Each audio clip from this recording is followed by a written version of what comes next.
નમસ્તે દોસ્તો, આદિવાસી રસોઈમાં તમારું સ્વાગત છે। આજે આપણે બનાવીશું ટામેટા બટાકાનું શાક। તો મેં અહીં કઢાઈમાં તેલ લઈ લીધું છે અને એમાં જીરું નાખીશું। હવે એમાં આખા મસાલા નાખી દઈશું। સ્ટાર અનીસ, દાલચીની, લવિંગ અને હવે આદુ લસણની પેસ્ટ નાખીશું। સારી રીતે મિક્સ કરીશું। થોડુંક સંતરાય એટલે એમાં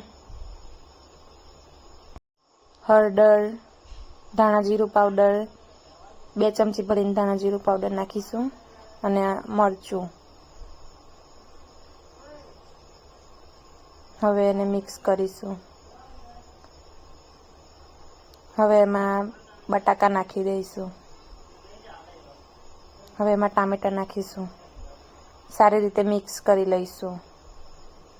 हवे एमां 1 चमची मीठुं नाखी दईशुं। हवे एमां उपरथी बादशाहनो चिकन मसालो छे ते एड करी दईशुं અને સારી રીતે મિક્સ કરીશું।